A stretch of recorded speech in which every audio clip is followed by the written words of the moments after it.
Hi friends, మీరు చూస్తున్నారు Telugu tech net. ఈ వీడియోలో క్రెడిట్ కార్డ్ యాన్యువల్ ఛార్జ్ గురించి తెలుసుకుందాం.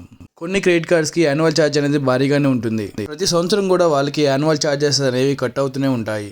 ఈ యాన్యువల్ ఛార్జెస్ మనం పడకూడదు అనుకుంటే కస్టమర్ కేర్కి కాల్ చేసి ఈ విధంగా మాట్లాడండి. డిసిఎస్ బ్యాంకు స్వాగతం, మీకు ఏ విధంగా సహాయపడగలను? అకౌంట్ నుంచి 5,000 కట్టేయండి యాన్యువల్ ఛార్జెస్ అని, దాని గురించి కాల్ చేశాను. అవును సార్, మీకు ఆల్రెడీ తెలుసు కదా యాన్యువల్ ఛార్జెస్ ఉంటాయని. మీరు క్రెడిట్ కార్డ్ తీసుకునేటప్పుడు చెప్పాం కదా, ఒకవేళ మీరు 10 లక్షలు సంవత్సరానికి యూజ్ చేసినట్లయితే మీకు యాన్యువల్ ఛార్జ్ అనేది వేవ్ అవుతుంది. ఒక పని చేయండి, నేను అంత యాన్యువల్ ఛార్జ్ అయితే కట్టలేను, నా క్రెడిట్ కార్డ్ని క్లోజ్ చేసేసేయండి.